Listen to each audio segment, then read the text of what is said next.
this is Shane from Shane's Books and Review, and I hope you are having a great day today. And by the way, thank you for stopping by.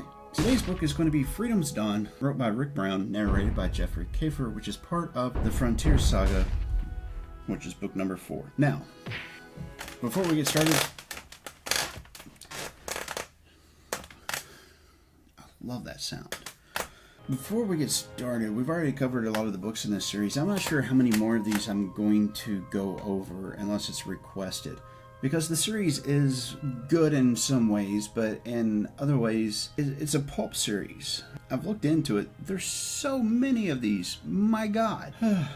Yes. I will continue to read them, so if there's any of them that are coming out that you guys and gals are interested in, let me know and we'll go over them. And you can leave me some comments in videos, because I always go through them, or my editor will help with that as well. It's one of those things where I would love to make a thing about every single one of these books, but on the same token, I don't want to give cliff notes to the entire series.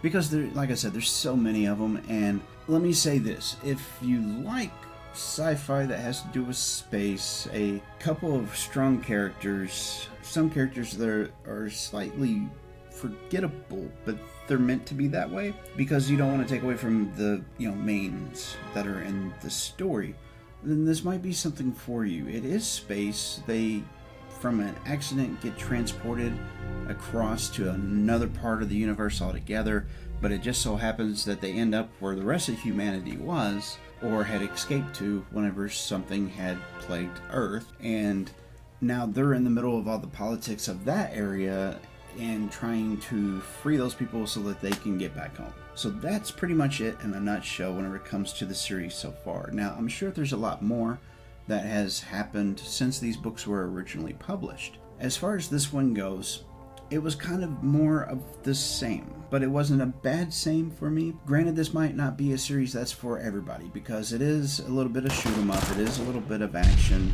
but whenever it comes to the technology, there's not a lot of descriptors there. And don't get me wrong, there's a healthy balance of describing something and leaving stuff to the imagination as well.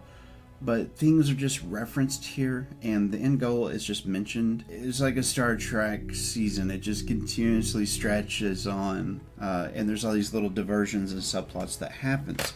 Now, don't get me wrong. It is interesting, and I'm not downplaying it at all. I have highly enjoyed this series, but I want to let everybody know that it might not be a thing that's for you, to be fair. Quick overview of this book or episode number 4, because he doesn't call them books numbers, he calls them episode numbers.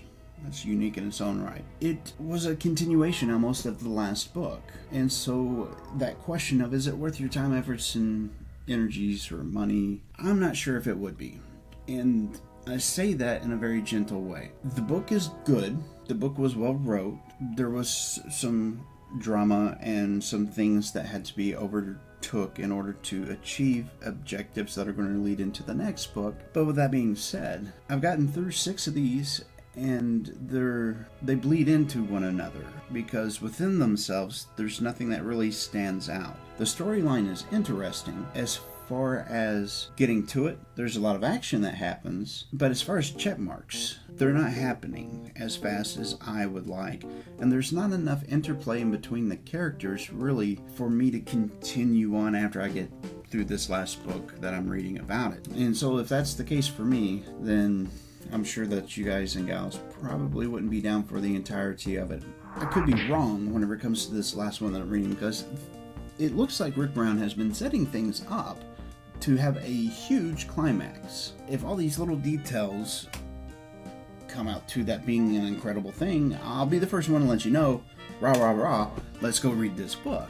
I'm not sure if that's going to happen or not. But anyway, episode 4, we are on the backside of Tug's World getting pretty much annihilated. His wife was killed. Him and his kid are now stranded on the Aurora. It's one of those things where they end up going to the people that are tugs enemies, kind of, but they're very pragmatic people that are very legislation bound, and they get bombed. Nathan and his crew show up and stop said bombing. There's all kinds of things that happen there. It really sounds like what happened in the book before in a lot of the ways whenever I'm describing this out loud, and that's because it is. So I don't want to say like SSDD, but it's kind of that formula, and that's the reason why I'm losing interest in it. Now, whenever I first started reading it, I was all gung-ho about it. You know, sometimes in series, there's a couple books that aren't really so strong, and this might be the case for this one. But essentially, they have a lot of things that happen on their ship. Vlad is doing great stuff. We get to the end of it. There we go.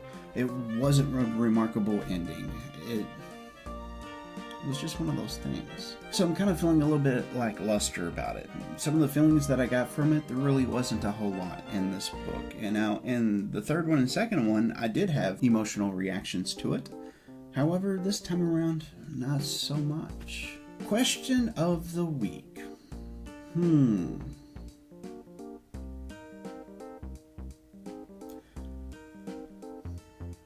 not really sure I've got one. How about this? You wonderful guys and gals that watch, how about you ask a question of me, and I'll give you a video response. Fair enough? Leave your comments in the comment box down below, and we'll go from there. Now, in a couple weeks' time, we'll be finishing out Marco Close. That will be done. We will be all caught up. We will have all of his done, and we'll have a playlist for the entire Front Lines series that he did, which is great. Speaking of checkboxes, that'll be one for me. Now, I look forward to sharing that with you because that's a series that I enjoyed over the years, again and again. Kind of like Old Man's War. I really enjoyed that the first time that I read it. Now, towards the end of that series, you could tell he was done writing about that series. The accumulation of things throughout that was incredible, and it's kind of the same thing with Marco Close and his Frontline series. It's a phenomenal read. Like, share, subscribe. This is Shane from Shane's Books and Review. I hope that your week was a good one, and your next one is as well. By the way, YouTube wants you to see one of these two videos over here. I wonder, which one? Which one will you pick? And I will see you in the next video.